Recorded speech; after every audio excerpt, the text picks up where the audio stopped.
si mi pogledal. Teče. Je. Ok. Torej, spoštovani, danes še zadnjič v tej sezoni, v tem prostoru egalitarne simbolizacije življenja s posebnimi potrebami.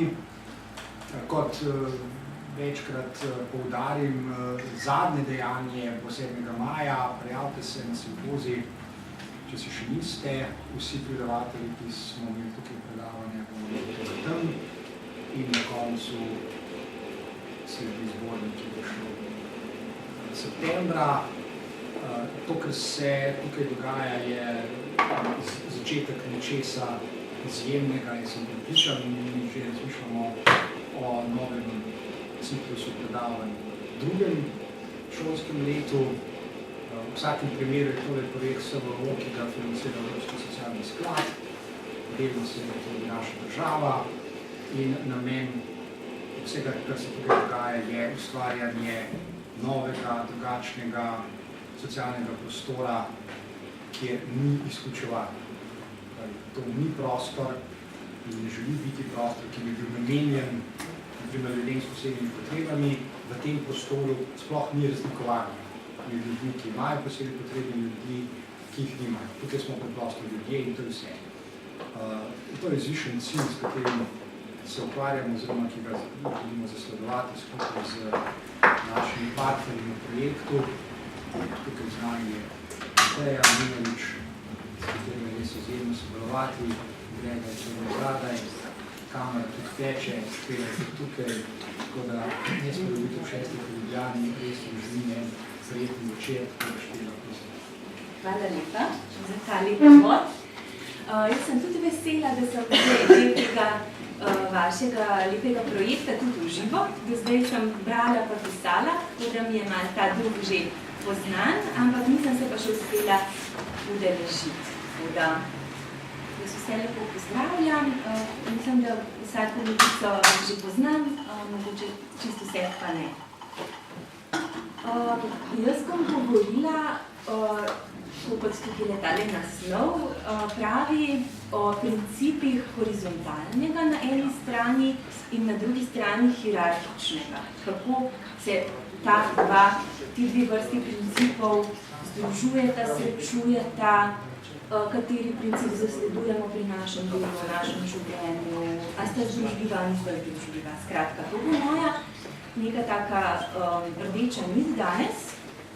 Bi pa zdaj, ko smo tako fino v krogu, mogoče za začetek, sem si zamislila eno uvodno aktivnost, neko tako, po eni strani ima lahko tudi vlogo predstavitve, da se malo predstavimo, pa spoznamo, po drugi strani ima pa tudi nek namen, ki je povezan z mojo temo. Tako da bi vas prosila, če se mogoče kar v krogu, če se lahko predstavimo, in sicer se bomo predstavili na 3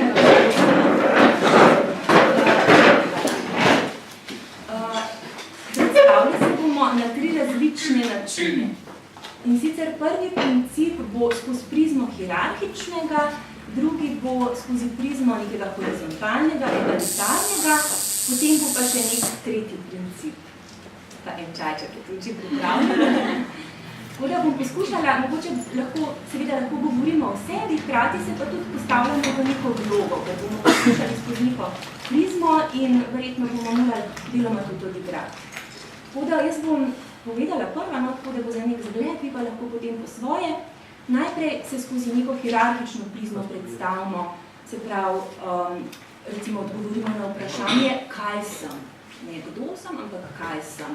Kakšno izobrazbo imam, kakšno pozicijo, katere projekte vodim, kdo so moji nadrejeni. Tako da jaz sem Špela Razpotnik, sem socialna pedagoginja, delam na pedagoški fakulteti, doktorirala sem iz socialne pedagogike, sem na oddelku, ki ga vodi Darja Zorc-Mavr, vodim nekatere raziskave in nekatere projekte.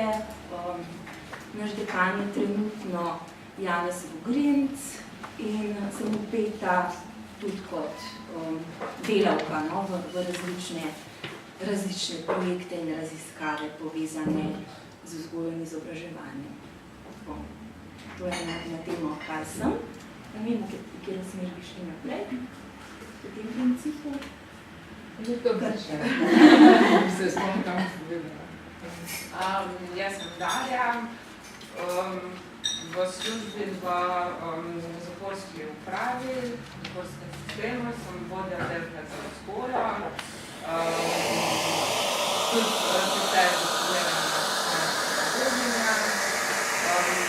in pač vodim delo, strokovni del, kako delo. Sem moja Nikela.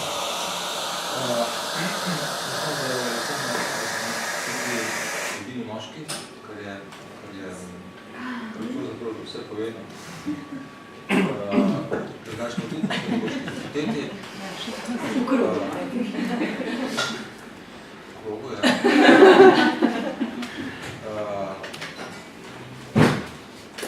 Najstarejši človek na oddelku enega starešina naprej.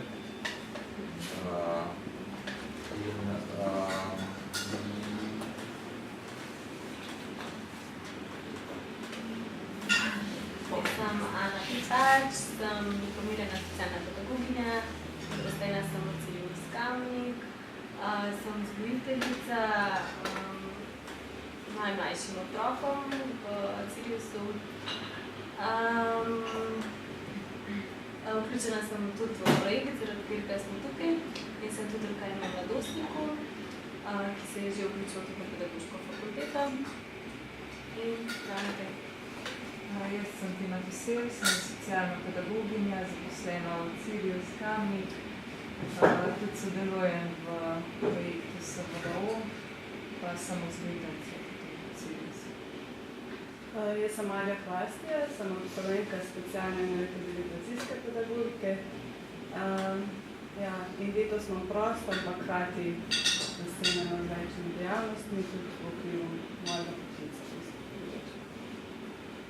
Sem Petra Zore, sem absolventka socialne pedagogike, pa spremljevalka na Siriusu, pišem magisterij, študirala somentorica. Sem prostovoljka, pa polno drugi, pa mentorca IVS prostovoljca. Jaz sem Špela, jaz sem isto absolventka socialne pedagogike, pišem magisterij, v prostem času delam prek študenta, sem tudi mentorca IVS študentom v Siriusu. Jaz sem Mateja Mlinarič. Če gledam moj hierarhični položaj, sem zaposlena na Gerontološkem društvu Slovenije, kjer sem strokovna delavka. Nad sabo imam predsednika društva dr. Nikolaja Lipiča. Če pa gledam manj hierarhično okolje, bi rekla, da je to tukaj moj dom, Korobač, v bistvu, kjer smo z mojo ekipo neki enakovredni vlogi. Tukaj sem programski vodja in še veliko ostalega, tako da to je tako. Jaz sem Diana, sem tudi vzgojiteljica in socialna pedagoginja. Vodim skupino starejših otrok. Nad sabo imam formalno ravnateljico in direktorja, vodjo projekta. Zaradi teh hierarhičnih pozicij in mojega nerazumevanja in nesprejemanja bom dostikrat težave. Tako da jih težko tudi prepoznam kot vodja, ker se mi zdi, da mora biti moč utemeljena samo na neki formalni poziciji.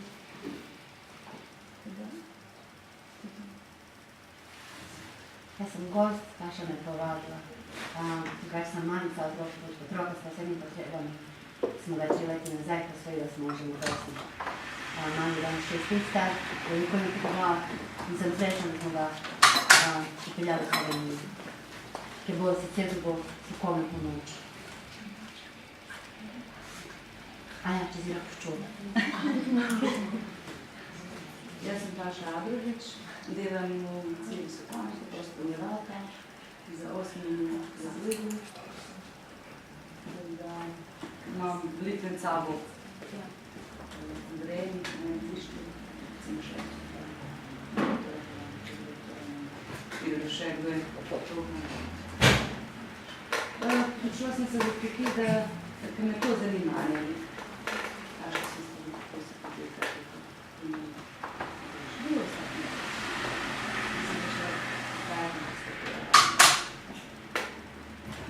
Jaz sem Daša, zaenkrat še poziram leto študentka, ampak glavna vloga, ki jo imam, ko mi največ časa vzame, so taborniki, da imam tudi pač mlajše.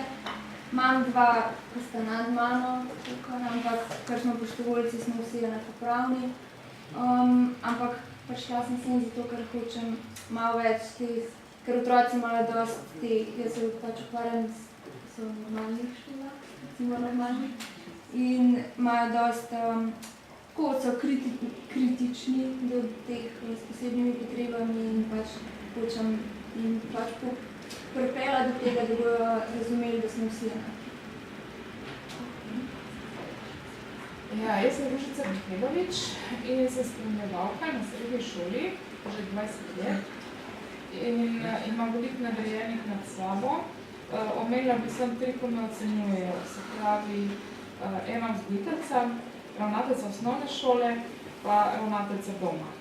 Pol pa še kakšen direktor, pa to pa niti ne ve, da postavljamo. Ne bi, da je prijazen, kako bi na čas. Evo, hvala. To je bil zdaj ta prvi krog, ne? Mogoče tako bi vas pozvala, povabila, da si kakšen trenutek vzamete pomalo ozavestno, kako nam je bilo poskušati se umeščati v te pozicije, razmišljati o tem nad nami, to je nad nami. Je bilo gladko, je bilo kaj težko, kakšne počutki v telesu so spremljali te poskuse. Tako tudi tukaj podimo, če želim.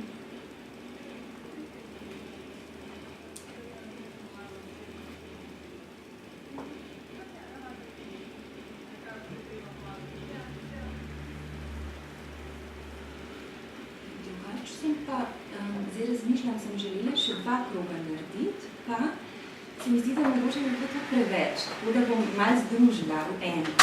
Kot sem že prej rekla, zdaj v drugem, sem vas želela povabiti, da na tej enakovredni, egalitarni ravni, tega horizontalnega, ploskega, poskušamo povedati, kaj vse, kako smo povezani, kaj imamo radi, če se ne maramo, brez upoštevanja hierarhije, v nekem enakopravnem, enakovrednem duhu. In to je najbolj tudi način, na katerega se nekateri, recimo Matejo Režija, že zdaj na oba načina si zašel vrata, morda če tudi drug. To je bilo moje drugo vabilo, tako da to si mogoče lahko zdaj mislih ali pa si predstavljate, kaj bi bila stvar, ki bi jo izpostavili. Zato, da potem nadaljujemo s tematikami, bi šli pa zdaj na 3. poskus, ki pa je to eksperiment. Tako se mi je zdelo, da lahko vas poskušam vprašati, kaj si. Lahko vas poskušam vprašati, kdo si, v tem smislu, tam, kjer se počutiš dobro. Lahko vas pa potem tudi poskusim vprašati, kako si. In tukaj sem si sposodila neko, tukaj se to imenuje mood graph, kot neko tako sliko, ki lahko govori o razpoloženju. In bi sam na kratko malo povedala, iz kje sem jo dobila. Gledala sem en film Kamenje v mojih žepih. Ne vem, če poznate, v bistvu nek animirani film, neka risanka, avtorice iz Latvije, sicer zdaj živi v Ameriki in je ime Sinje Bauman. Tukaj spodaj piše samo mečko odrezano, tako si boste lahko potem tudi kaj pogledali. In tudi ta slika je vzeta iz njene spletne strani. In ona je ena ženska, ki je imela zgodovino hospitalizacij, duševnih bolezni, najrazličnejših diagnoz, težkih preizkušenj v življenju. In s tem skupaj so prišli tudi mnoge neke oznake, mnoge kategorije zanjo, bolna, neustrezna, tudi na nek način moralno neustrezna, neprimerna, nevredna, da bi imela otroke ali pa da bi samostojno živela. Skratka, mnoge negativne oznake, neke stigme. In ona kot neka umetniška duša je potem skozi to animacijo, kar nam tudi v tej risanki pokaže, o celi tej svoji izkušnji kot neko refleksijo, recimo nekih 10-20 let, ali pa v resnici celo svojega življenja, pravzaprav tudi skozi generacije nazaj je pogledala, je poskušala nek svoj jezik najti za vse to, kar se je dogajalo. Tako da bi lahko rekla, to bo eden od tudi takih pomembnih pojmov, o katerem sem želela danes govoriti. Se mi zdi, da na nek bolj samonikli način, nek samonikli diskurs bi temu rekla. Se pravi, poskušala je sama narisati pa opisati, kdo ona je, kaj se je skozi življenje dogajalo, kaj je to, kako drugi rečejo, norost, bolezen, invalidnost in tako naprej. In je zato našla neverjetno nek kreativen izraz v sliki in v besedi. Tako da sem vas želela pozvati, da nas to malo inspirira. In jaz sem iz tega nabora nekih njenih slik in izrazov izbrala tegale. Dobro sem si jih pregledala in tam je bil najbližje in je najbolj tudi ponazarjal neko moje stanje v teh, ko sem se pripravljala na to predavanje. Tako se mi je to zdelo, ne? Sem tako našla neko nit in pol mi je spet nekam ušla in zelo lepo se mi zdi, da to lepo nazori, da se počutim ali pa sem se počutila te dni, kot da zgubljam ta nek vlak misli in nek smisel in spet pripelje mimo in pol mi spet nekam odpelje in ljubim ta smisel. Tako da, evo, tu sem jaz zdajle, pa potem, ko smo se zbojali na Zdarju, sem še bolj nekaj zanimljivega rekel, da sem pozabila, ampak zelo lepo si opisal, nekaj spomnila, da imam nekaj kreativne, neke težnje, da bi se izrazila na nek nov način, nekaj takega, se mi je zdi tudi, no. Tako da sem potem me to navdihnila in sem poskušala včasih si narisati pa napisati, kako bi pa lahko bolj samoniklo povedala, kako sem. Tako da zdaj je bil planiran še en krog in mogoče vas povedal, če imate inspiracijo, lahko pa tudi nagrina krogu, da navdihnjeni recimo s tole sliko, če bi lahko izven hierarhiji, čisto z nekimi novimi besedami, ali z nekimi našimi besedami, ki se porodijo, kaj povedali o tem, kako ste te dni, v tem trenutku.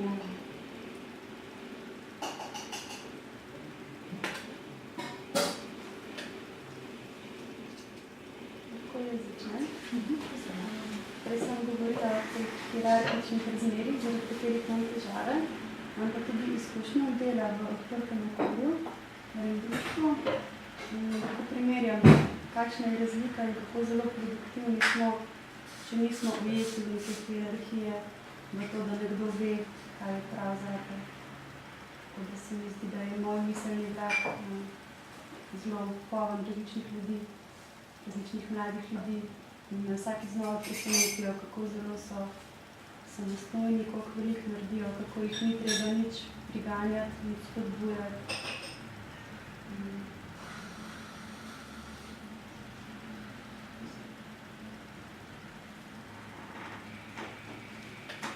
Kako težko je potem živeti v dveh različnih svetovih, pa preživeti, da ne izgubiš sebe, pa da ne padiš v eno samo. Sem se po teh parih letih tudi naučila nekaj krmariti med hierarhijami in počasi so mi jasni nekaj stvari. Sem si poželela več odprtosti, več zavedanja med ljudmi, da niso odrasli tisti, ki vse vejo, da se mogoče kot otroci lahko veliko učijo, če jih gledamo tako kot ljudi, ne kot nekoga, ki jim je treba pomagati, pa ga popravljati, pa usmerjati, pa nekaj že določili meri, ampak večkrat se mi zdi, da ko nastopamo iz nekih pozicij moči, pa to ni najbolj produktivno. Ker ne gre, ker gre na sila, potem je veliko nekih konfliktov, ježajo se od tega. Da se pa tudi drugače.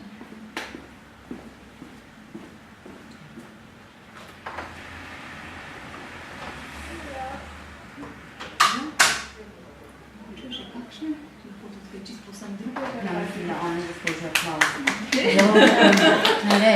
Se pridružujete? Pedagoški delavci nekaj takega se ne sliši danes, res ne. Vsi se držijo tega strokovnega, strogo,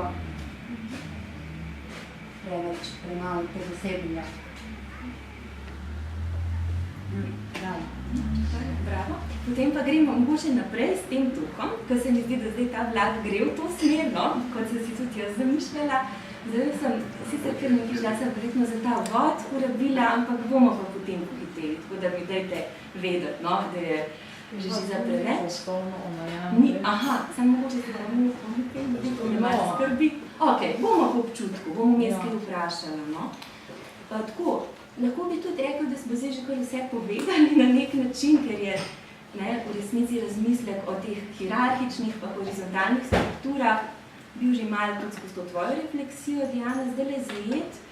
Jaz bom pa to še malo razpredla, no, pa seveda vas vabim tudi sproti, da se vključujete in vprašate, če vam ne bo jasno, kako sem kaj mislila, no, in če vam kaj bolj pomembno povejte, da o tem povem več, če kaj ne, pa dajte znak, ne, da pospešim.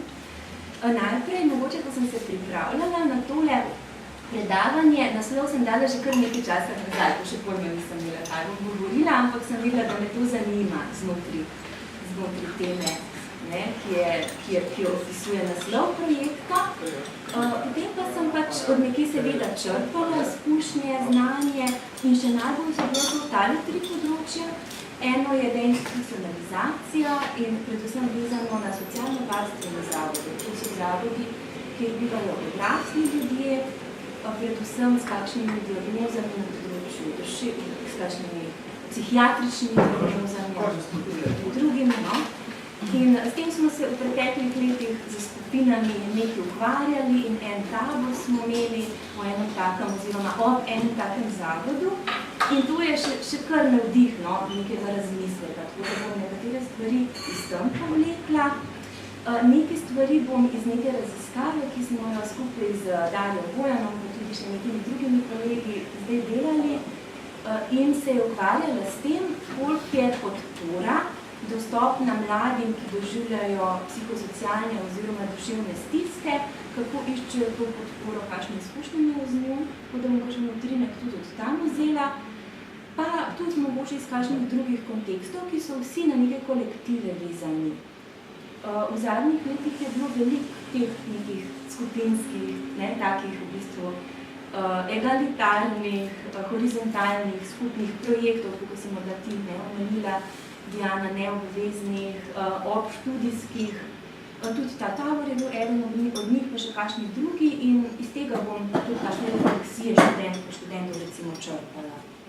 Ko sem pa razmišljala, za koga to pripravljam, ker sem si poskušala odgovoriti na to vprašanje, sem sicer pričakovala, da boste vedeti, da sem vesela, ki vas že poznam. Pa sem mislila, da mogoče bojo tudi ljudje, ki prej je Dušan rekel, da tudi smo vsi enaki in ni treba razvrščati po teh kategorijah, kdo daje podporo, kdo jo prejema. Ampak, ko poskušamo kaj povedati, je še vsem treba reči neka stroka, strokovni delavci, uporabnice in uporabljati te izraze. Tako da sem razmišljala, najbolj bojo strokovne delavke, pa verjetno bojo tisti, ki prejemajo to njihovo strokovno delo. Pa verjetno bojo tudi drugi v tem odprtem prostoru in vsem nam je pa skupno, da se ustvarjamo poboje, kot si ti prej Diana rekla, tako horizontalne kot hierarhične skupnosti. In moj cilj pa je pravzaprav bil, da podiramo, in to je tudi cilj projekta, kot me je Dušan seznanil na začetku, da se te kategorije, da se prepleta, da se podirajo, da niso več tako pomembne, kot so bile prej. In ta slika bi simbolizirala to neko mešanje, ki se lahko tudi tukaj v odprtem prostoru dogaja.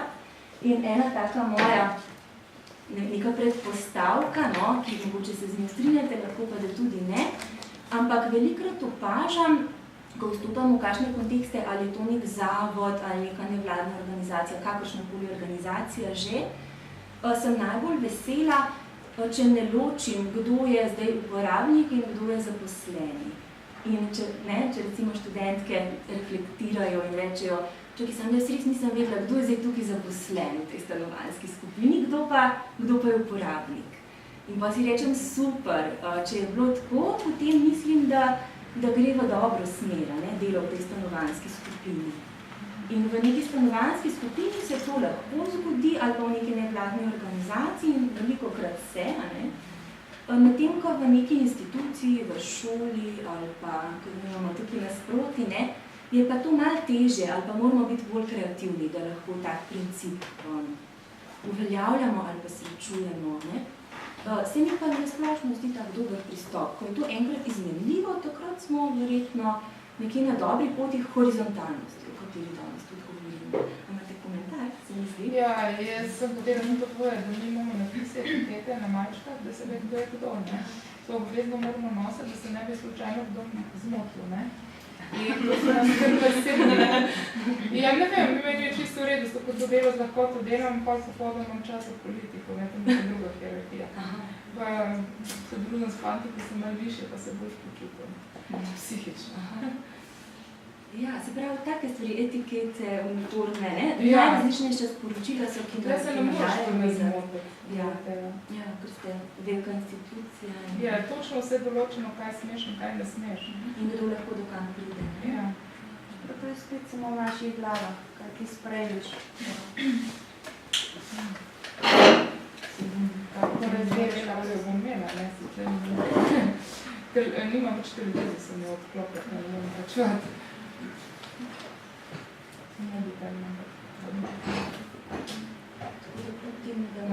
Ja, jaz sem 20 let v službi in zdaj moram varčevati za penzijo, da bom lahko preživela. Ljudje, kaj sem imela.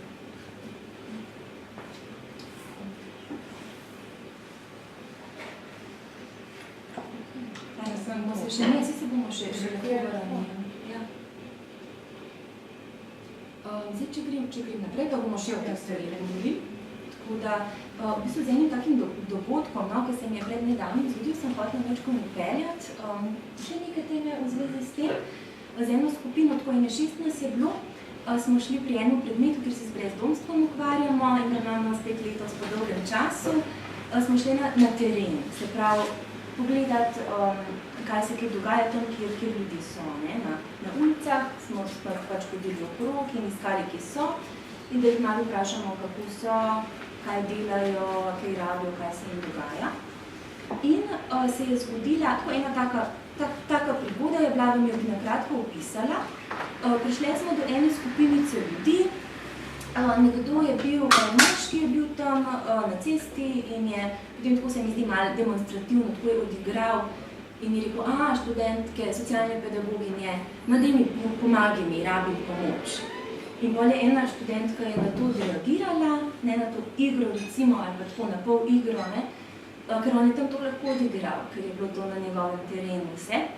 In je rekla ja, in ko ste se nekaj pogovarjali, jaz nisem poslušala. Potem je pa refleksijo napisala in sem zvedela, kaj je bilo. In je rekel, rabim pomoč, kako mi boš pomagala. In ona je rekla, ja, najprej si morate službo najdeti, to je prvo, delati morate. In potem je pa je rekel, ja, ampak jaz imam potrdilo, da sem delovno nesposoben, že kar nekaj časa od zavoda za zaposlovanje.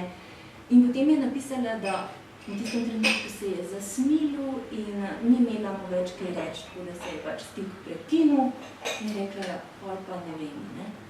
In tako, ko sem to brala, šele pol, se mi je zdela tako zanimiva zgodba, ker je v resnici tako se pokazala ta težnja, nije kot študentke ali nasplošno, težnja nekih strokovnjakov, da bi kar iz rokava potegnili nek nasvet takoj, in zelo samoumevno, zdravorazumsko, seveda delati morate iti, mi vemo, vas bomo usmerili, imamo recept. In potem se mi je zdelo, da po drugi strani pa kar je pomembno, je ne to, kaj ne bi jaz zdaj njo, kam ne bi jo usmerila, oziroma kaj je pomembno, da izporočim naprej. Ko je prišla do te točke, je pa ta slavna tema, ki jo imenujem odučevanje, in ste mogoče že slišali, ko sem ki omenila. In odučevanje v nekem specifičnem smislu, odučevanje te zdravorazumske nasvete, poudarila bi tudi zato, ker so samo na videz naravni, tako, seveda, normalno, ti moraš jih delati. Niso naravni, pa bom pokazala politični so, zgodovinski so, iz nekih jih črpamo, zdi se nam, da vemo, ampak v resnici jih nosimo sabo in verjetno so nereflektirani. In to nam lahko preprečuje, ne, da bi zares videli, da bi se potopili, zato ta slika tega potapljanja. Na teren smo šle zato, da bi se potopili v nekaj novega. Ne to, kar že vemo, ampak da bi poskušali doživeti, kaj imajo oni zapovedati v resnici, ali pa kako živijo, ali pa kakorkoli. In stopili na pot nekega soustvarjanja, iskanja odgovorov.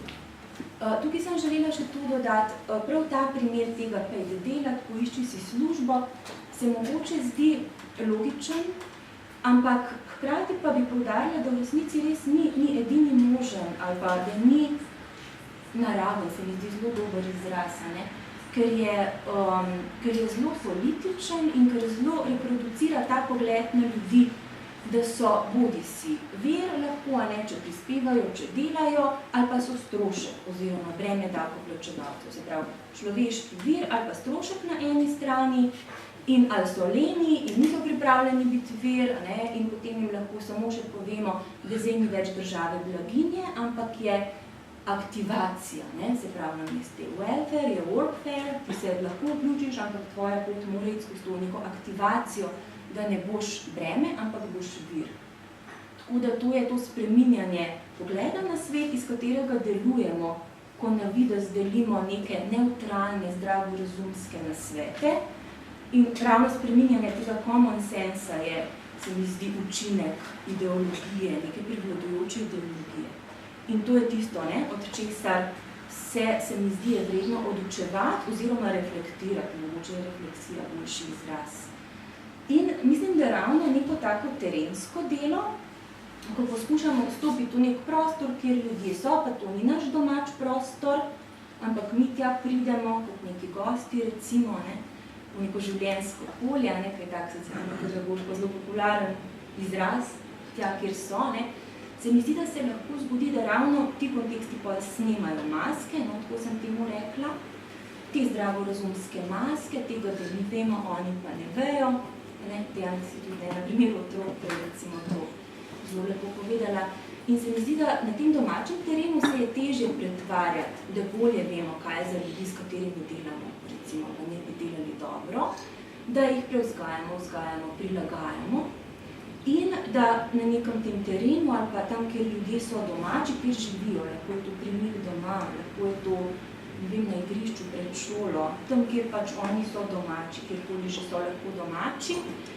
Se mi zdi, da tam imamo tudi priložnost, da ta naučen jezik, tudi ideološko prepariran, s temi neoliberalnimi idejami o tem, kaj je vreden človek in kaj ne, da jih lahko zamenjamo z jezikom vsakodnevnega izkustva ljudi.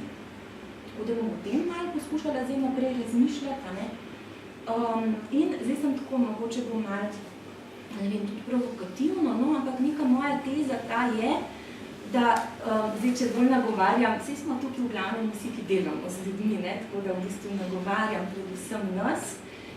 In pravim, da mogoče ljudje, s katerimi delamo, ne, strokovni delavke, delavci, prostovoljci, ne, kakorkoli, da mogoče potrebujejo strokovnjake, ne, ampak ne za nasvete in tudi ne za usmerjanje na pravo pot. In imam neko alternativo, poskušam potem razviti skozi predavanje, da to še ne pomeni, da ostajamo brez smisla ali pa brez dela, ne? Da imamo zelo, zelo veliko možnosti, kako se jim lahko pridružimo. Mislim, da je to izraz, ki ga Gabi Čačinovič uporablja, ko govori o soustvarjanju, tudi ko govori o šolskem kontekstu, recimo, ne govori več o učenju, ampak samo o izobraževanju, da je se lahko tudi otrok in mislim, da lahko pomagamo se mi lahko prostore srečevanja, tudi v širšem smislu, sodelovanja, dialoga in tudi ustvarjanja novega jezika. Tako da to tezo bom zdaj malo razvila naprej in bi si pomagala z enim citatom, ki se sicer socialnega dela tiče, ampak mislim, da nam je lahko domač, ne, tudi na kakšnih drugih področjih. In sicer tukaj Vesna Leskovšek govori o tem, kako je zgodovinsko gledano socialno delo imelo neko nalogo prilagajati ljudi nekim družbenim normam in pričakovanjem. Ne? Se pravi, poskušati jih narediti take, da bodo primerni za neko določeno družbo, ukalupiti, bi lahko rekli. Potem pa razmišlja, da s časom, z neko refleksijo stroke same, je pa razvoj potekal v smer preuprašati uporabo te moči in spraševati se, kako to moč uporabljati, da bi čim manj škodovali ljudem, s katerimi delamo, kako jo deliti, kako jim jo vračati, da jo bojo lahko obdržali ali pa znova pridobili nadzor nad lastnim življenjskim potekom. Se pravi, mi lahko še posebej v nekih kontekstih institucionalnih dobimo neko moč, vsekakor jo imamo. In je pomembno vprašanje, kaj potem z njo naredimo vis-a-vis uporabnikov, ki imajo lahko manj moči v tem kontekstu. In velikokrat smo lahko v situacijah, ko se sprašujemo, ali jo uporabljamo v dobro ljudem, s katerimi delamo, ali je mogoče to dvorezno, ali nismo pripričani, ali institucija od nas zahteva, da delamo nekaj, kar se nam sami pa ne zdi in podobne dileme. Tako da tudi za socialno pedagogiko, ki je pa bolj moje področje, je ena taka zanimiva dihotomija, ko se pravi na eni strani eno, na drugi drugo, tudi vmes je nekaj, ampak jaz sem zdaj samo to dvoje izbrala. Ena avtorica, ta Lisbeth Eriksson, je analizirala v različnih državah neke socialno-pedagoške prakse in je ugotovila, da ljudje, ki delajo na terenu na različnih področjih, da doživljajo lahko svoje delo kot usmerjeno adaptivno, da morajo prilagajati ljudi obstoječim razmeram, ali pa drug ekstrem oziroma drugi pol emancipatorno. Se pravi, da je njihova naloga ali pa da čutijo kot svojo nalogo, da jih okrepijo v smislu neke družbene moči, da ni v prvi vrsti pomembno adaptirati, prilagajati, ampak tudi spreminjati neka razmerja moči. Tako da socialna pedagogika je bila recimo ta emancipatorni vidik, je bil močnejši. Tako iz različnih držav so poročali, da v tem vidijo smislu, bolj kot v adaptivnem, vmes je bil še demokratični, ampak ta danes se mi ni zato zanimiv za tole našo razpravo. In naše stroke se mi zdi, da so mogoče ne samo, ampak tudi stroke nekih emancipatornih, osvobajajočih gibanj. In tudi jaz se nagibam v to smer in poskušam delovati, kolikor gre. Sem pa tukaj morala tudi zraven napisati, da ne brez rezerve. Tukaj se spet lahko pridružim, tudi zelo velikokrat sama čutim to razpetost med eno pa drugo. In sem kar tale citat sem dala noter, ker sem me dotaknil. En študent je napisal v refleksiji mojega predmeta, ta predmet je že dolgo nazaj izgubil svoj emancipatorni naboj. Tako da ta prizadevanja niso nikoli dosežen cilj, ker je kar naprej potrebno, se mi zdi, neke nove izzive srečevati in v nekih kontekstih se mi včasih celo zdi nemogoče v resnici zasledovati to idejo, krepiti moč ljudi, s katerimi delamo, ne pa reproducirati nekih stvari, zato da čas mine. Tako da tukaj še ena taka podobna dvojnost, na eni strani hierarhija in na drugi horizontalnost, kot pač neka egalitarnost. Bi rada še par stvari povedala. Tukaj bi verjetno lahko veliko govorili, pa mogoče bojo tudi drugi predavatelji, pa že so. Jaz bom samo majčkeno švrkana. Ko pogledamo, kaj je boljš v nekih organizacijah za ljudi? Bolj hierarhični ustroj ali bolj horizontalen, se pravi enakopraven, to, da smo nekako na isti ravni, v krogu, da vsak lahko pove, demokratičen, ker vemo, da se v naših življenjih eno in drugo prepleta. Veliko raziskav je na to temo, da so ta horizontalna okolja bolj zdrava, bolj prijetna, bolj spodbudna za ljudi. Ne samo za vse, se pravi, ne samo za tiste, ki bi bili na višjih položajih sicer, ampak v resnici za vse. da povzročajo manj stresa. Tukaj je recimo ta eksperiment iz knjiga, iz Zapora Pika, sicer že nekaj 10 let stara, od Petrovca, ki smo se prej pogovarjali, mogoče lahko kaj več o njem povemo, je tudi en tak dokaz za to, kako ljudje lažje delujejo, tudi če so paznice, ali pa če je direktor, kako je manj bolniških, kako se bolj počutijo, če so v kontekstu, kjer se dogovarjajo o tem, kako bojo stvari potekale. Potem sem želela omeniti, če bo mogoče koga zanimalo, ta Sapolsky, jaz sicer bolj bežno to poznam, to je, poznate, nek neuroendokrinolog in primatolog, ki je na raznih živalih in tudi na primatih po celo življenje posvetil temu, da je ugotavljal, kako podrejen položaj, kako je zelo ključen vir stresa, recimo pri primatih in potem to prenašal tudi na našo vrsto. Se pravi, kako nas dela nezdrave, kako nas spravlja v stres. Ena knjiga je tudi, ki se mi zdi, da je zdaj dosti razširjena, ta velika ideja od teh dveh avtorjev, ki sta tukaj omenjena, ki tudi veliko govori o tem, kako je ta primerjava z drugimi nek neprestan vir stresa. In tako da veliko nekaj podlage za to, da lahko rečemo, da so bolj zdrava okolja, bolj enaka okolja, enakopravna okolja, demokratična okolja, ampak vendarle hierarhijo vztrajajo. In tukaj bi lahko najbrž tudi 3 predavanja temu posvetili, zakaj potem vztrajajo. Jaz bi zelo nakratko odgovorila tudi zato, ker se s pomočjo njih vzdržuje neka oblastna razmerja. In tisti, ki imajo moč, se jo bojijo izpustiti in tukaj je strah in želja potem, da se ne bi nič spremenilo. Bi pa še kratek komentar vsem dala, zdaj sem omenjala stres, pa omenjala sem zdravje.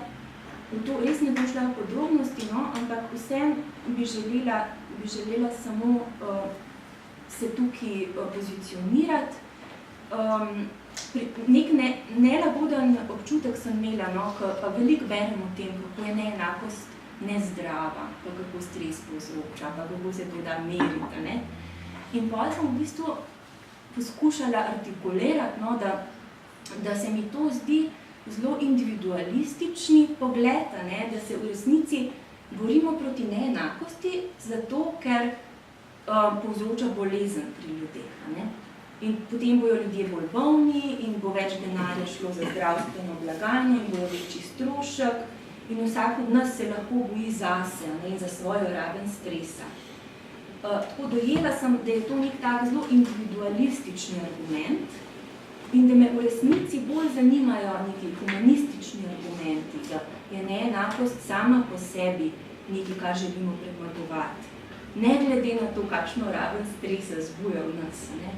Ta komentar dajem zato, ker vem, da so zelo popularne zdaj vse te nevrološke razlage in da ne moramo mimo njih in da nas zanimajo. Ampak v tej razpravi mogoče samo to. Se mi zdi, da obstajajo tudi neke razlage, ki so onstran tega individualizma in te bom danes sledila naprej. Mislim, da tole niti ni nič takega zelo novega, samo tako sem želela še malo razporediti. Na eni strani velike institucije in njihovi principi, na drugi strani pa neki skupnostno usmerjeni egalitarni pristopi in njihovi principi. Mislim, da se pravzaprav ponovi že vse rečeno. Tukaj sem omenila velike institucije, ki so velikokrat bolj hierarhično urejene, zato ker bi težko bile bolj demokratično urejene, že zato, ker so glomazne velike, ker je treba veliko stvari birokratsko urejati in razporejati odgovornosti. In tukaj sem želela zelo nakratko nek razmislek odpreti o tem, kaj pa je problem teh velikih institucij v resnici. Tale citat je malo mogoče tako v to smer. Nekdo, ki je bil tudi na tem taboru, ko smo bili v enem socialno-varstvenem zavodu, je razmišljal o tem in je rekel, da tudi če bi bil mogoče pred taborom skeptičen ali pa celo naklonjen institucijam, je pa prepričan, da bi po tej izkušnji, ko jih je odbliže spoznal, da bi mu postalo jasno, da so institucije sicer sprejemljive samo kot prehodne oblike, ne pa kot oblika bivanja, nekaj stalnega bivanja za nekoga.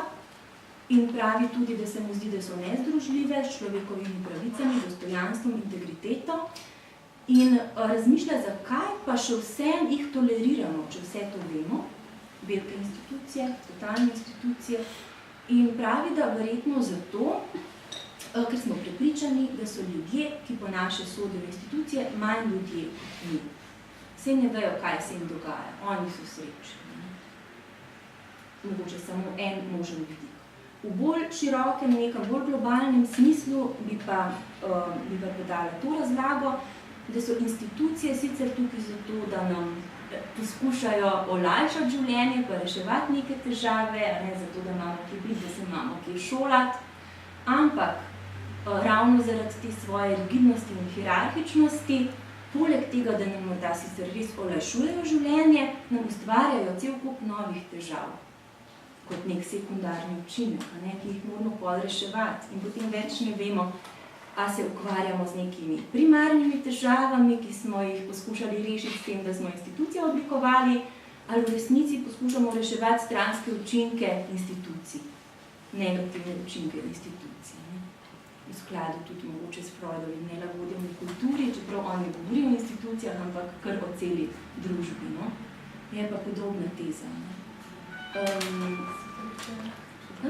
Tako da, zdaj počasi gremo bolj pogledati, kaj so pa ti horizontalni principi, ki jih lahko ponudimo kot neko alternativo, ko bom še malo potem bolj že proti koncu na tem delu.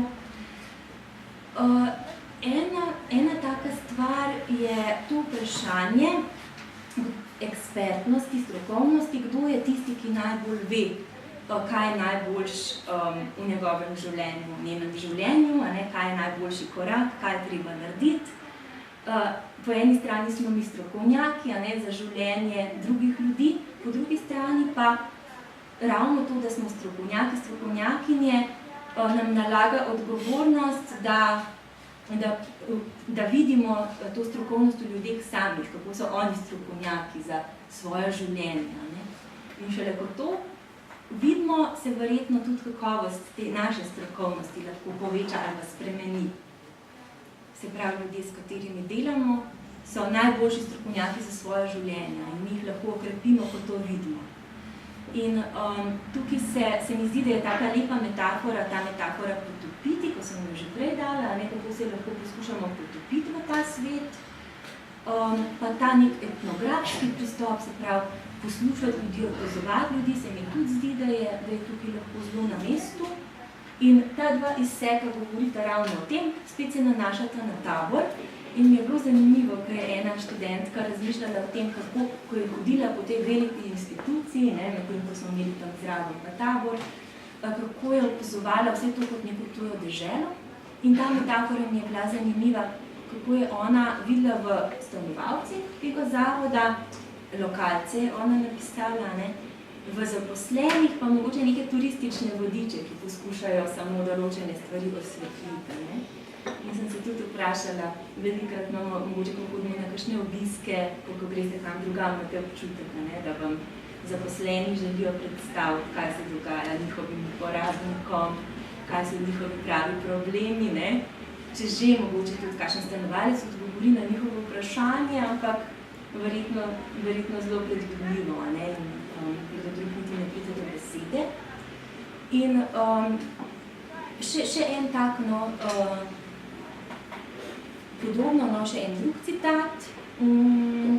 Evo, tako da se na podlagi tega lahko vprašamo, čigavo znanje je za nas pomembno, oziroma nasploh v neki izkušnji, ko rešujemo, ko se ukvarjamo s hendikepom, s posebnimi potrebami, z nekimi manjšinskimi skupinami, kaj je tisto znanje, iz katerega ne bi črpali.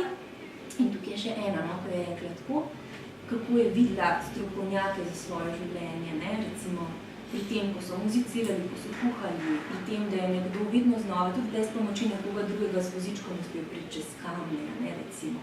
Vse to so bile neke stvari, ki jih je lahko v vsakodnevnem življenju opazila. In tukaj bi povezala ta pristop, te neke strokovnosti ljudi samih, oziroma ekspertnosti, s pristopom vsakodnevnega življenja, ker se mi zdi, da ravno tam, kjer so ljudje domači, kjer so na nekem svojem terenu ali pa na nekem nehierarhičnem terenu, recimo, tam lahko izrazijo to, kar znajo, ne? In pokažejo, kaj vse znajo. Lažje kot v nekih kontekstih, kamor pridejo in morajo igrati po pravilih nekoga drugega. Tukaj samo z enim primerom na kratko ilustriram.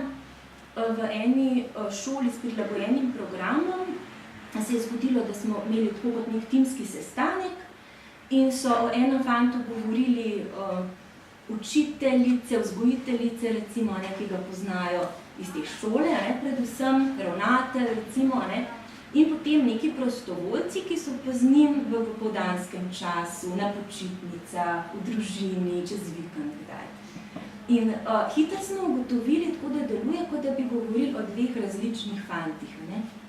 Iz šole so poročali o tem, da je len, da ni motiviran, da nič ne zna, da bo verjetno ponavljal, da je res treba ukrepiti, da res kako bi našel motivacijo za te pomembne predmete, da bi lahko zaključil. Skratka, same neke slabe stvari, kaj mu vse manjka. In potem prostovoljci so pa v bistvu govorili o tem, kaj vse zna, kaj ga vse zanima, kako ga zanimajo avtomobili, kako dobro torto speče, kako lepo skrbi za svoje mlajše sorejence. Polno enih, takih skratka kvalitet. In zanimivo je bilo, da je izgledal, kot da govorimo o dveh različnih fantih. In pa smo to tudi soočili nekako in pa se je počakali, da na istem govorite. In potem je bil tak konflikten moment je bil. In potem vem, da so oni rekli, kaj pa če bi vi prišli kdaj v šolo pogledati. In potem je en prostovoljec dal rekel, kaj pa če bi vi prišli kdaj pogledati, ko ima prosti čas. In v bistvu smo na koncu potrebili, da bi bilo oboje smiselno. Ker bi bila to neka večko bolj celovita slika, tako so pa v resnici zelo pristranski. In vsekakor, ja, tam, kjer je on doma, tam se verjetno lažje izkaže, kot nekje, kjer se ne počuti doma. Tudi lahko prenesenem pomenu doma. Tukaj je še, zdaj pa en kratek izsek, ko sem rekla, da smo s temi mladostnicami, kako so iskali podporo iz vzgojnega zavoda, je ena taka ilustracija in tudi ko res ni osamljena, tako veliko je bilo povedanega v to smer, zato sem zbrala ravno tole. Ona je recimo rekla, jaz rabim normalno en pogovor na dan, pogovor na teden, in z osebno vzgojiteljico se več ali manj skozi pogovarjam, gremo skupaj na čip, pa se pogovorimo. In potem sem razmišljala, da a si več dela dajejo vzgojitelji, recimo v različnih kontekstih, tudi glede na to, kaj od njih pričakujejo, s tem, da otroci ne bi kadili, ali mogoče s tem vprašanjem, a imajo s kom iti na čik, in kaj je zdaj bolj vredno? A to, da jim prepovedujemo recimo kajenje, ali cenimo to, da bi sta oni dve lahko na čik, pa se tam pogovarjata, ker očitno v tem zavodu je to možno, po kakšnem drugem pa ne. Ta čik je tukaj tako kot metafora, ampak tako sem si rekla, fajn, da lahko gre z nekom na pogovor. Tako da se je izkazalo, da mladostniki pravijo, da jim je to soustvarjanje demokratično, neko nehierarhično vzdušje, da se jim zdi boljša podlaga za ustvarjanje nekih pozitivnih sprememb, kot pa nadzor, ustvarjanje, stopnjevanje pritiskov, ki ustvarja neke grožnje, predvsem, ne bom rekla, povečuje stres, ampak ja, tudi to, in jih še bolj pritiska v pot in stvari naredijo zato, ker jih je strah, kaj bo, če jih ne bojo. Ampak to so samo neki začasni koraki, niso pa res v tem emancipatornem smislu neki avtonomni koraki, ki so narejeni iz neke svobode izbire, recimo. Tako da zdaj je spet to odučevanje, morda bi še to povedala, tukaj ne mislim odučevanje tega, kar vse vemo, kar smo se naučili, si zapomnili, ampak spet res bolj v smislu refleksije, neke lastne pozicije. In Sandra Harding je ena avtorica, ki je pa uvedla tale izraz socialna situiranost. In se mi zdi, da ona je govorila o socialno situiranem znanju. in nas je opozorila na to, ker v bistvu neka feministična avtorica je, kako je vsako znanje, vsaka vednost, kako je socialno situirano, se pravi, kako nosilec tega znanja hkrati s tem, kar izjavlja, kar misli, izraža tudi neko svoje ozadje, vrednostno ozadje, vse, kar se mu je v življenju zgodilo, svoje predpostavke, svoj pogled na svet. In naše znanje je vsekakor drugače situirano, morda drugače situirano, ne, kot znanje ljudi, s katerimi delamo. In če zdaj to soočimo s tisto prejšnjo temo strokovnosti, ne, je ena strokovnost to, da imamo strokovno znanje, druga strokovnost pa, da razumemo njegovo socialno situiranost in da ga potem morda poskušamo situirati v neke, recimo, marginalizirane družbene skupine, ker se mi zdi, da tukaj smo nekje, ali pa tudi čist neko podskupino, znotraj večje skupine pri tabornikih, da poskušamo to znanje skozi njihove oči, bi lahko rekla, ne? Ker, če se na tisto začetno anekdoto vrnem, sicer se mi zdi, se zelo hitro spet lahko ustavi to, kar imamo za izmenjati, pri frazi, ja, službo si poišči, ne? In konec. Evo, zdaj sem že v bistvu pri zaključku, pa seveda pa se veselim diskusije in to. Spet lahko malo provokativno, po teh izkušnjah z institucijami, zelo različne so in vse, ne, ampak še vseeno, se komu tudi postavi verjetno vprašanje, a je sploh možno strokovno dobro delati znotraj velikih institucij. Ne? In ena študentka je rekla, če hočeš dobro delati v instituciji, to ne gre, moraš nekje drugje. Ne? In jaz zdaj ta vprašanja postavljam, tudi podajem v eter, skoraj že na konc, no? Ali dopuščajo horizontalno delovanje velike institucije, kot jih poznamo, v katere smo vpeti, ali jih lahko odznotraj spreminjamo, odznotraj, ne? Ker nekateri pravijo, da se tudi odpiranje začne odznotraj, ne pa tako, da se vse poruši, pa zgradi znova. Ne?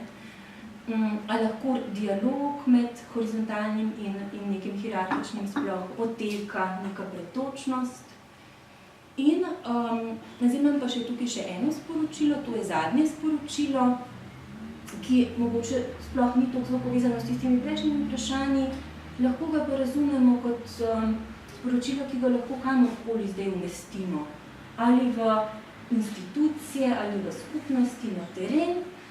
In pomembno se mi je zdelo, ali kot neko tako sporočilo, kako lahko tudi delujemo, kaj je lahko še naš doprinos, tudi strokovni doprinos, se mi je zdelo, da lahko vsekakor poskušamo ustvarjati neke protitokove osamljenosti, atomizaciji, individualizaciji, temu, da so ljudje sami, da se počutijo nepovezane, da imajo občutek, da nimajo nič s tistimi drugimi okrog, da skratka morajo sami nositi svoje bremena skozi življenje.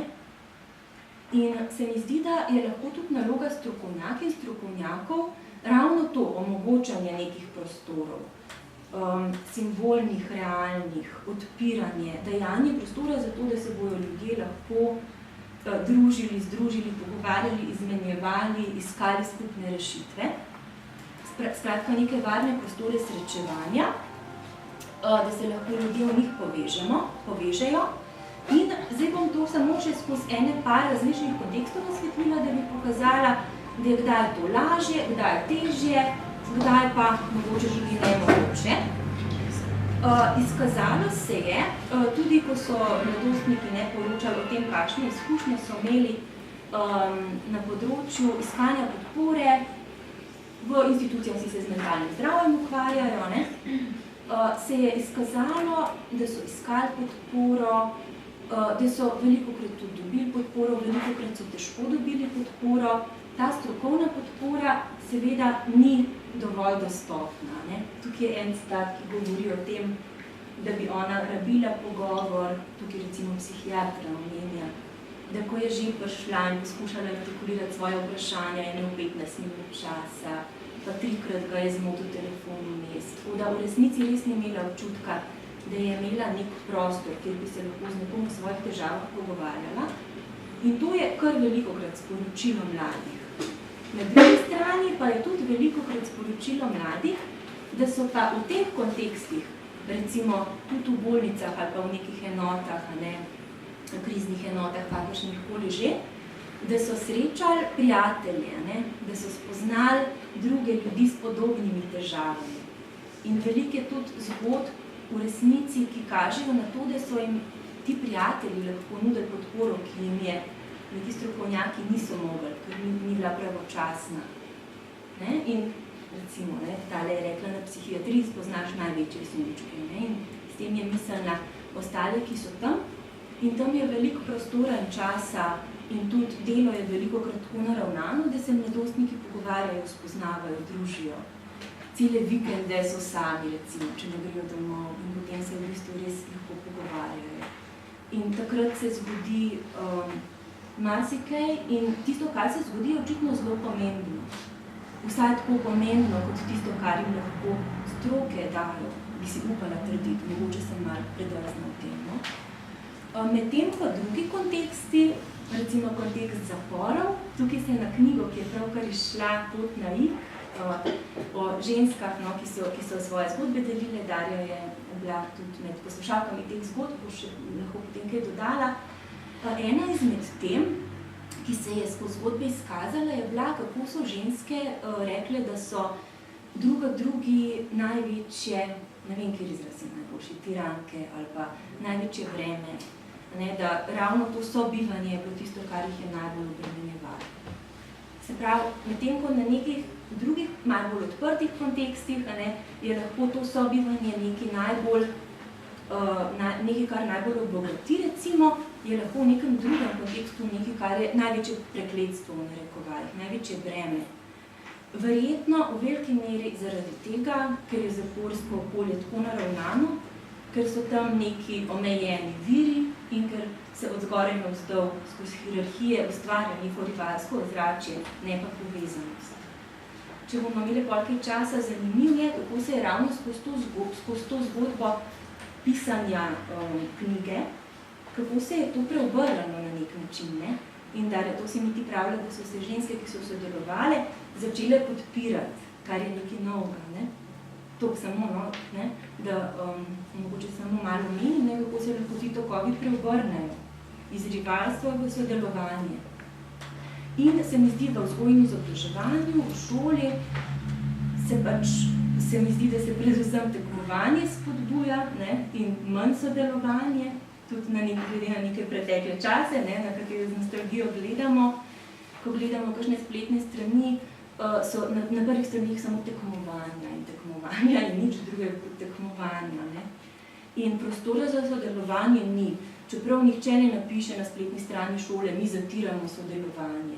Ampak s tem, ko ne dajo prostora, ga zatirajo, bolj kot bi ga lahko, če bi to aktivno propagirali ponovno. In v bistvu zadnja, taka inspiracija, to mogoče bojem, če bomo kaj o tem govorili, poslušam iz druge roke, zadnje čase, zdaj že 2 leti poteka, ta samopomočna skupina za slišanje glasov. In vidim tudi preko teh zgodb pa dogajanja, kako je taka skupina, ki ni hierarhična, ampak je horizontalna, kako je lahko prostor in vir mnogih nekih drugih stvari za ljudi.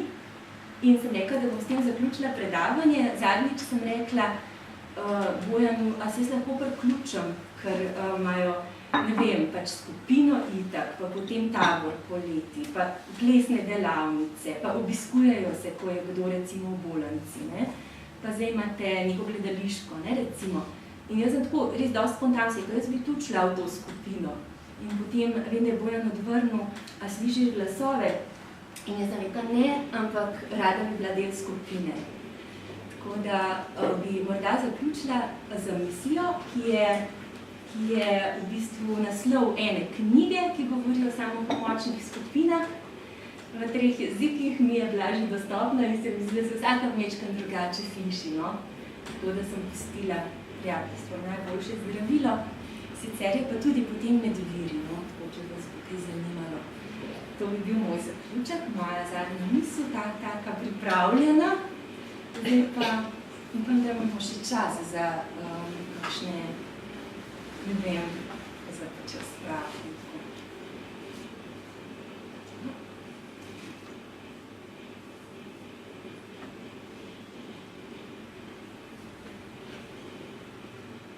težke teme so, ki jih odpiramo na teh predavanjih in dostkrat je potem tako moreče različno, kar se gledamo. A vedno tako bodo moreče nastane? Več ali manj, ja. Ja, več ali manj. Čim se dotaknemo inštitucij, pa teh diskurzov, pa povzroča stres. Zavedati se začneš potem, kaj se ti dogaja, kaj se dogaja okoli tebe in ampak zanimivo, da vse je pa tako zastavljeno, ne, da se to odpira. Ne, tako mislim vsebina in vse. Ja. Nek proces odpiranja. Če moraš iti čez nedoločeno mero neprijetnih občutkov.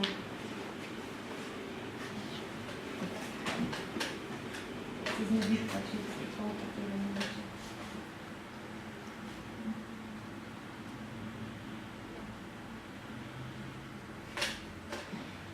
Eno vprašanje. Ker ste delali to raziskavo na IGO med zapornicami, zanima me, koliko je dejansko storjen na tem področju pač same, ne vem, resocializacije teh zapornic. Pač, a imajo one sploh kakšne te dejavnosti, ne vem, kakšne?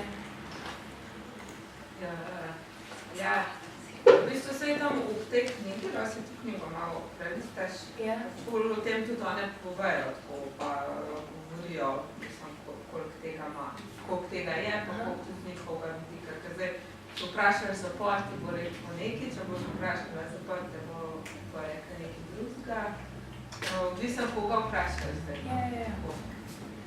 One so pa itak tudi v tej knjigi večinoma sporočale, da nimajo ničkaj pametno. Mislim, da jim zmanjkuje enih stvari. Je pa tukaj tudi ta trika, kar recimo, ko je Špela preomenila ta eksperiment v nizu, pa v teh nekih boljših časih, pa boljšem vzdušju v tem zaporu, je pa pač tudi ta trik teh resocializacij in tega, da mogoče je to samo en izgovor za to, da se nam zdi zapor koristen. A veš, mogoče pa tudi to, da ustvarjamo tam neke ful hude procese, resocializacije, nekih aktivnosti, pač pa to samo en alibi, da rečeš, koliko, ne vem, ko sem v drugem zavodu, imam pa neke ful hude terapije ali pa delavnice in pa se tudi, da bi bilo škoda, če takih institucij ne bi bilo. Da je kar zaporu lahko, se mi zdi. Tako da,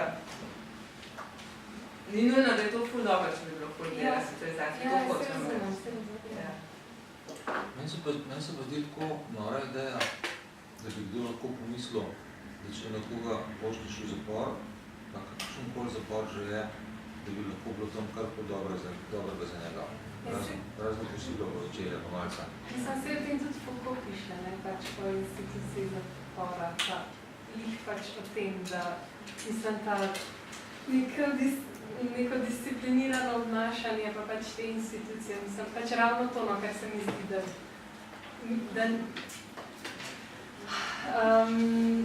ne vem, da imamo neko utvaro, da je to no dobro za družbo, pa posameznike. No, vse se družba mogoče je za kaj dobro, ampak če jaz recimo razmišljam o svojem otroku, da bi mojega otroka nek sodnik poslal v zapor, jaz si sploh ne predstavljam, da bi to lahko bilo za mojega otroka dobro, v kakršnem koli smislu. Tudi za dolgo so v zaporu pa še drugi takni ljudje. Ni Nemči, ki si želel, da se tam moj otrok ustvarja neke horizontalne skupnosti v zaporu. Vprašanje.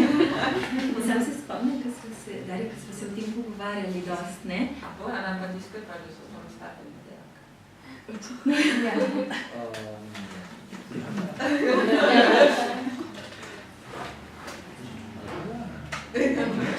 Ljudje, ko imajo... So drugače svoje slina. Ne, se mislim, da bi tako, recimo, če je zaporna.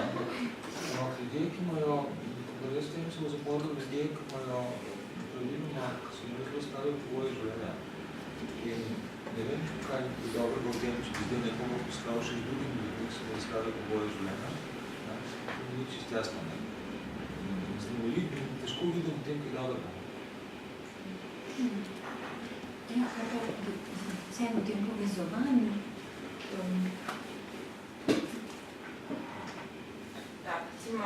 imela tako izkušnjo, ko sem pač hodila v vlogi raziskovalka, in tam sem imela fokusne skupine, da sem neka raziskovalna metoda, da sem se tam pa z njimi dobivala. V skupinah pa sem pač nekaj stvari sprašvala, ko so me za raziskavo zanimale. In pa tako po ene parih teh srečanj, ko sem pač redno tja hodila, in tako na hodniku eno od njih slišala, da je po opaznici pač rekla, da gre na terapevtsko skupino.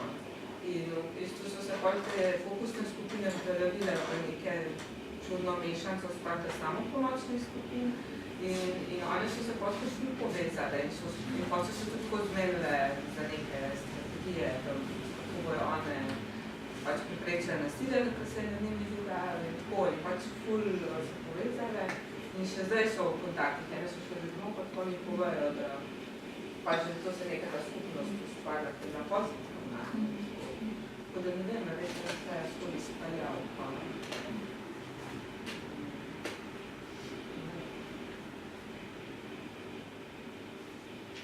Še to sem hotela dodati, no, ker vem, da smo se točno o tej resocializaciji dostkrat pogovarjali, ne, pa smo prišli do enega zaključka, da to je neka taka dost, mislim, dost, ne rečem, iluzorna sploh predstava, da je možno nekoga resocializirati, da pa bi mogoče te institucije lahko skrbele za to, da ustvarjajo čim manj škode, če se malo na predavanje navežem, ker škodo ustvarjajo, ampak lahko jo poskušajo zmanjševati in s tem bi po mojem naredili še največ, če bi se zavedali dodatne diskriminacije, recimo tudi nekih vnaprejšnjih slabih položajev ljudi, ki tja pridejo, ne? Da ne bi skratka še poglabljali njihovih težav, ampak jih vsaj ne poslabševali. Mislim, to se mogoče tako malo ironično sliši, ampak dejansko že to bi bilo lahko veliko, če bi zmanjševali škodo, ki jo morajo povzročati. In tole, to čisto ena taka.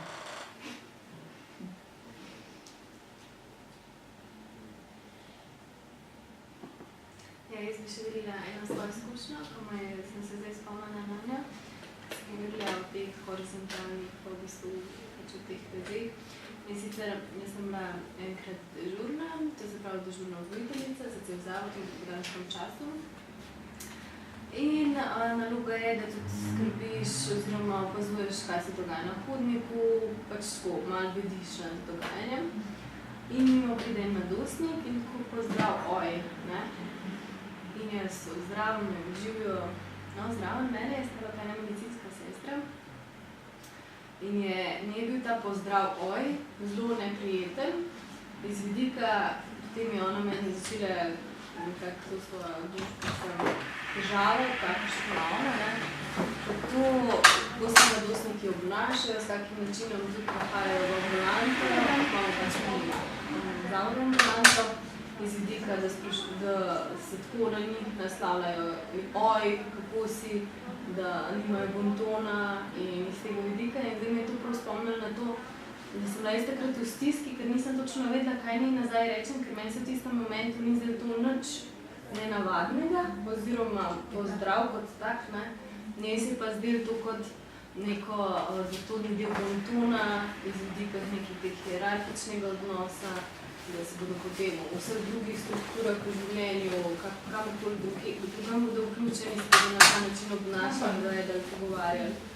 In tako, no, ta moja dilema potem po eni strani bil institucije in sem pa se pač vprašala, a meni je pa to tako bilo čist ustrezno, ne, a zdaj bi pa jaz mogla se tudi bolj na formalen način vesti, pa ne bi smela takih pozdravov uporabljati. Tako, no, čisto iz tega vidika, na kaj sem se spomnila.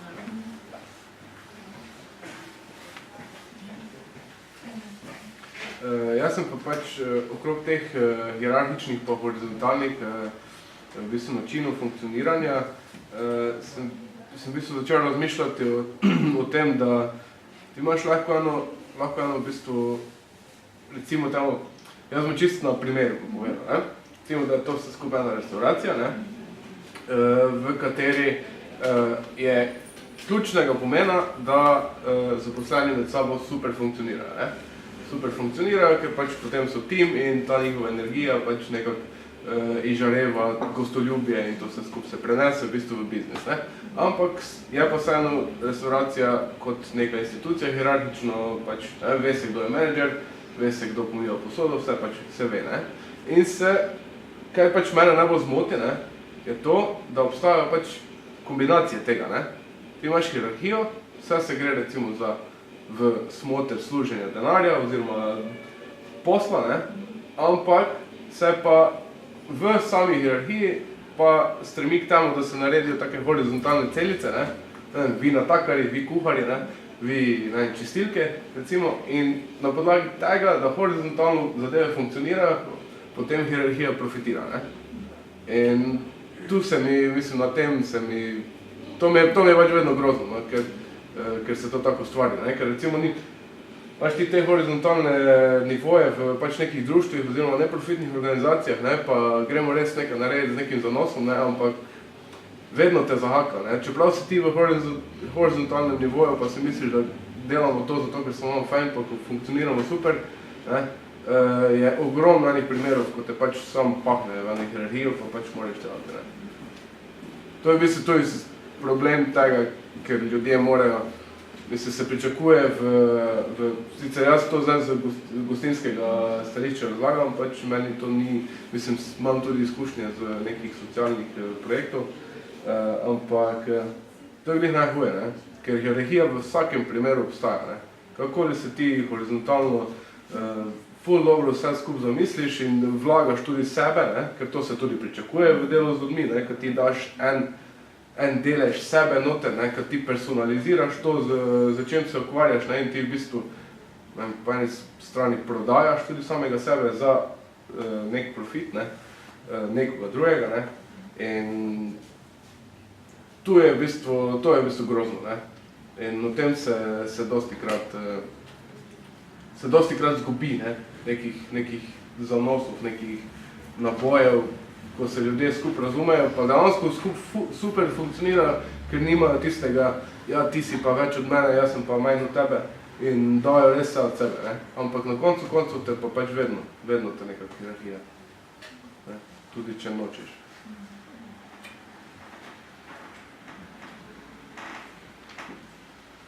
Ja, meni je pa zanimivo, ne, ker sem po tolikih letih srečala mojega profesorja z gimnazije in se pogovarjamo brez kakršnekoli hierarhije, ampak tudi v tistih časih se ni čutila hierarhija v šoli. In tudi je rekel, z ravnateljem šole smo mi prav pospila zvečer šnopček, tako, ne. In tudi če kdaj manjko, ni bilo nobenega problema. Zdaj so bili drugačni časi, ne, samo tako, ne. In glede. Zdaj mi šans, da bi skašli. Se čuti hierarhijo v nasrede, že z učitelji nimam navade, da se nahajate. Pač spremljevalce med sabo funkcioniramo.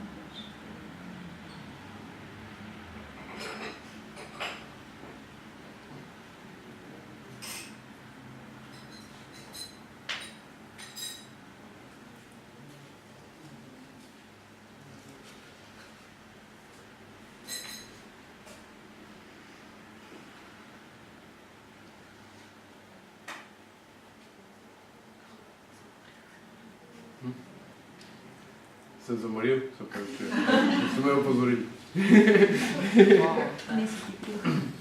Ne, kriv je sistem, ne, vedno je pač kriv sistem, da se nisi razkril.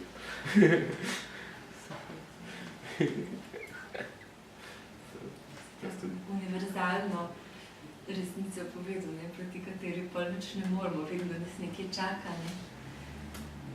Se mi zdi, da nek anarhizem je mogoče ena taka ideja, ki poskuša, ne, vsaj kot ideja, vsa neka oblastna razmerja odpravljati.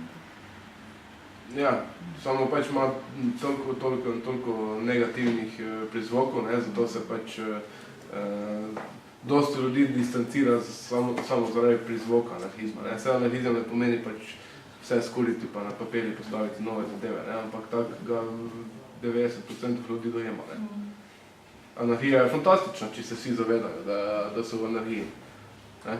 če se svoboda vsakega konča pri svobodi drugega, potem to narediti, zakaj pa ne, ne? Samo to pač ljudem ni jasno. Ne? Smo navajeni na te hierarhije že iz družin, Ja. iz vseh skupnosti. Bolj je kar izziv, izvajati otroka na takšen način. Ja, pa izziv je tudi, meni se zdaj osebno dogaja izziv, ker jaz sem zdaj delal po kuhinjah enih 5 let, ne? Pa vedno v strogo hierarhičnem sistemu, ne? Ker tu je res, to je pač ta francoski koncept kuhne je res pravi. Šef, sušef, šef de partie, vse, ti imaš vse svoje funkcije in ni. Jaz sem dansko en izmed bolj konfliktnih ljudi, kaj jih poznam, pa sem pa res tak zgovoren, ampak sem 5 let zdaj spuščal glavo, pa sem govoril, je šef, to se dansko dogaja. Ne? In zdaj imam pa dejansko tu možnost v horizontalno smer totalno zapeljati, ne, proste roke pa vse, pa me kar malo bašte, ne. Mislim, v hierarhiji je lažje, vedno je v hierarhiji lažje, ne. Vedno je tisto, ko ti nisi na koncu odgovoren za vse skupaj, pa je še vedno tisti, je šef odgovoren za to, ne, je lažje, ne. Ampak pač bomo videli, ne, pa če eksperimentiramo, ne, In zato se ljudje pač, ne, to je neki osnovni pač strah oziroma negotovost, ne, zato se ti rad vključiš v hierarhijo, zato ker je pač lažje. Lažje reči, da ja, bom naredil vse po navodilih, kot pač jaz bom naredil, pa tako bo, pač bo. In če gre vse maloro, pač sem jaz kriv, ne, to je definitivno težje.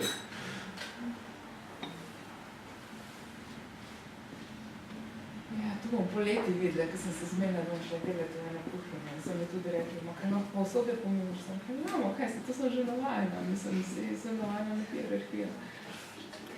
Ja, Uživajte se 2 meseca, sem uživam, če bi imela moža po otroku, bi uživala. Umrete dolg čas, potovati ne moraš.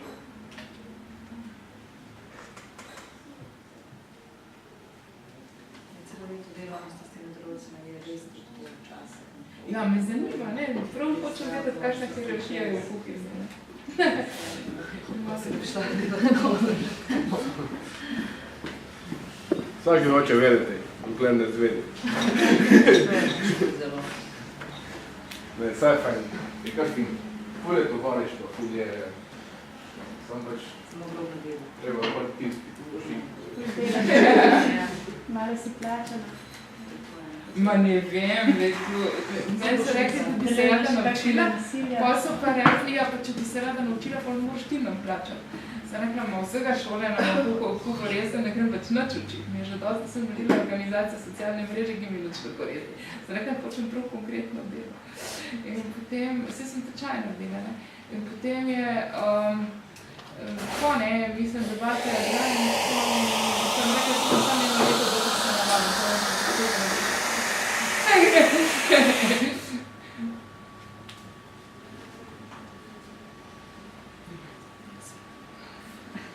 kaj?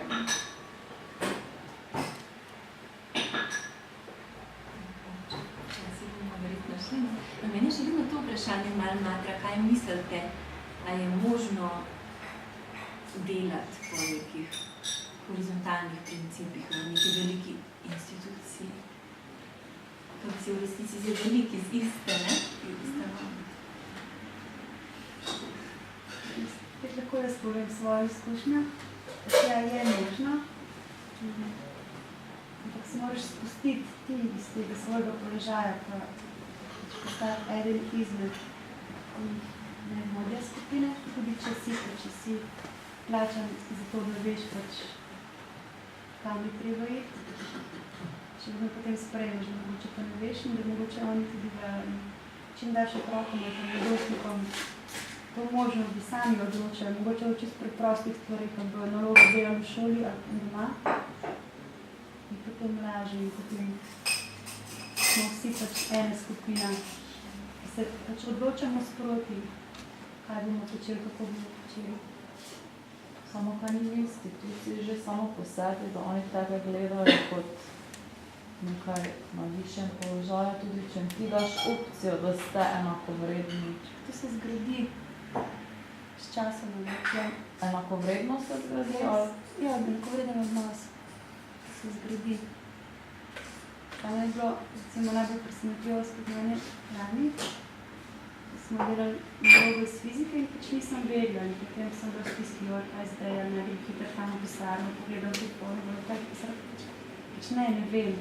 Pač sorry, pogled in tako. In potem je ta dni prišla mama od ene punce in je rekla, da kaj smo naredili in da je punca prvič v življenju šla in vprašala očeta, kako se to naredi in kako se je pač ustvarilo doma. Sem bila skoro v stiski, pač ja moram vse vedeti, pač kako je bilo, ne vem. Če ti postaneš človek, postanejo tudi ljudje zraven tebe in poredili, ne ti samo številke pa uporabniki. Ta beseda, ne vem, je lahko zelo blagodejna teh okoliščin.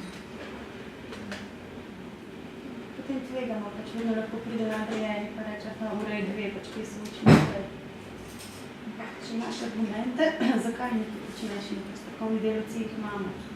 In to, če oni tam hengajo, pa se med sabo družijo, če jaz vem, zakaj je bilo tako, kje, vsaj oddaleč, kjer ne uide, pač moram tudi dati, ki uide,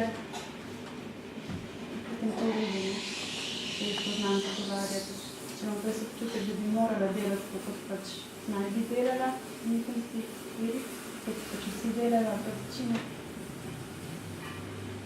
So to moj problem, da moram razrešiti v bistvu. Zdaj me potem najlažje reči, da v inštituciji ne gre, pač ti si za NGO, tam pač. Ampak sistem je takšen, ne vem, če je to rešitev, da držimo v neka navidezno varnem okolja in odprta okolja, ter tudi v teh okoljih bomo se kot prej soočili z nekimi hierarhijami. Vsa društva imajo predsednike, imajo pač neke organe. Vse ko prej pride na tega crkva.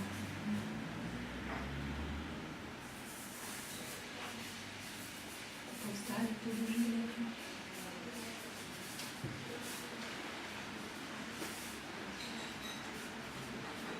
Sem mogoče sreča, ker imam skupino tako, s katero se da. Moji niso zelo gibalno uvereni, pa so ACE program, tako da, ampak se da tudi z drugimi, tudi kombiniranih skupinah. Moraš pač dobro poznati otroke, pa imeti zaupanje staršev, da pa res skupaj. Da starši vejo, da se strinjajo, da se lahko kaj zgodi, da če otrok umazne, ko si zlomi roko, če pleze na drevo. Ampak spet za vsakega posebej. Vem, to je tudi sami. In to je zanimivo, kako oni meni spominjajo, da se na ta vrejte, da dve gre odgovorni.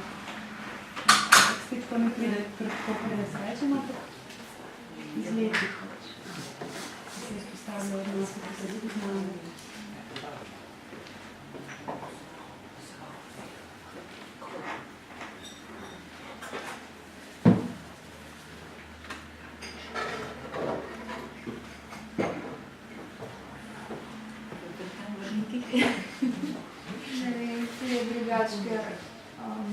Mi, ki smo vodstvo, smo vsi enakopravni, pa tudi s otroci smo dosti prijateljsko, pač tako je dosti, kakor da imaš enega starejšega prijatelja, tako da je malo drugače.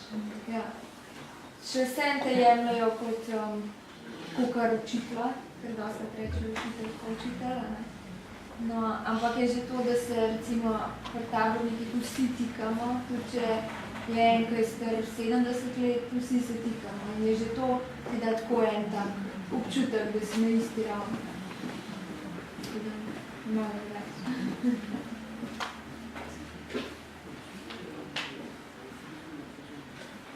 Kako ste na fakulteti?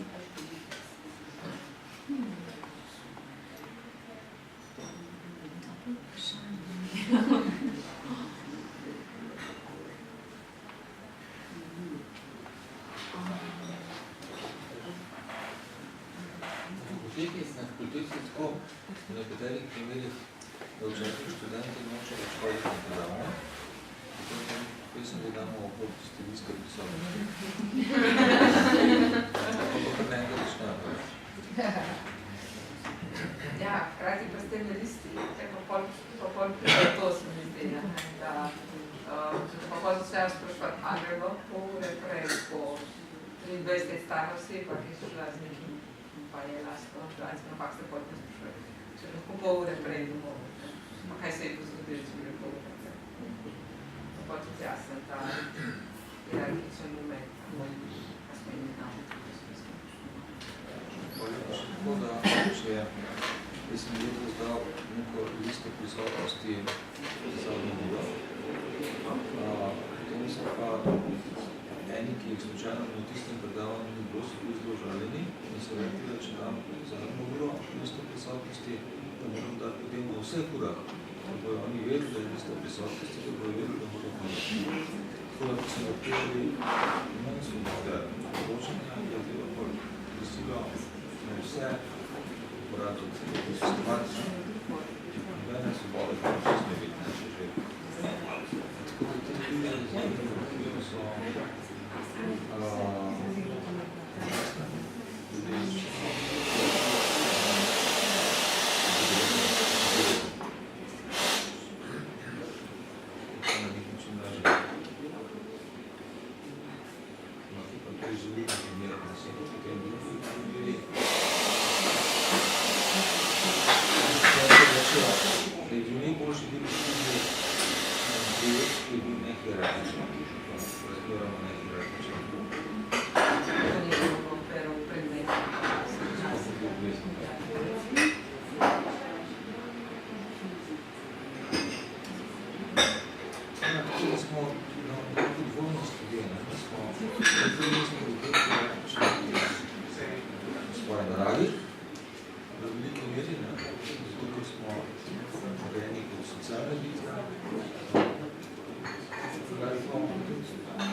spomnila sem rabila malo, a veš, kam si skok na to, ki se je tikvat spet nekaj ogromni institucij. Sem se pa na temo prijateljstva spomnila, pa bom podelila še to. Na enem sestanku smo se pogovarjali o tem, vem, da je zelo široko pojem to, da lahko na Facebooku prijatelja, pa da to vsak nekaj drugega pomeni, ne? Ampak ta tema, a so, ne vem, a smo lahko, recimo, ali pa študentke na praksi, no, a so lahko prijateljice uporabnikov, ne? In je bila to taka periča razprava, ki se mi zdi, da se tudi nekaj hierarhij, pa varovanja, pa ogrevanja tiče. Tako da se me je dotaknila. Pa isti dan sem imela pa predavanja za neke, na neki medicinski smeri, no? Tako sem gostovala v bistvu tam. In pa so dali povratno informacijo, to so odrasli ljudje, ki delajo nekje na področju zdravstva in so mi rekli, da jim je bilo dragoceno ta del predmeta, ker smo neko prijateljsko dušje vzpostavili. In je bilo to novo in da jim je v resnici to največ dalo. Tako da mi je bilo tako zanimivo, no, kakšno mesto ima ta tema prijateljstva v smislu neke enakopravnosti. Zdaj mislim, kako je lahko, ne? Kako je predmet boja, ne? Kako jo bomo razumeli, kaj bo prav, smo lahko, ne, ali pa Anja ta tvoj primer pozdravljali, ne? Ja, zdaj še včasih tako zrediti, da se pa taka ena konotacija na to prijateljstvo pripela, pokaj je to neprofesionalno, pokaj je to ni strokovno, pokaj da je to, ki ne povedam, da sem... Oj, čisto moj pici, Juga.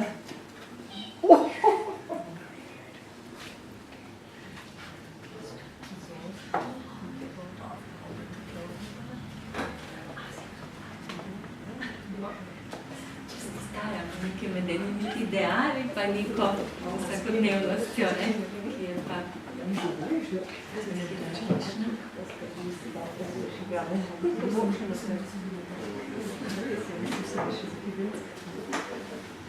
če so mi ste kakšno novo inspiracijo, da si kakšno nov razmislek in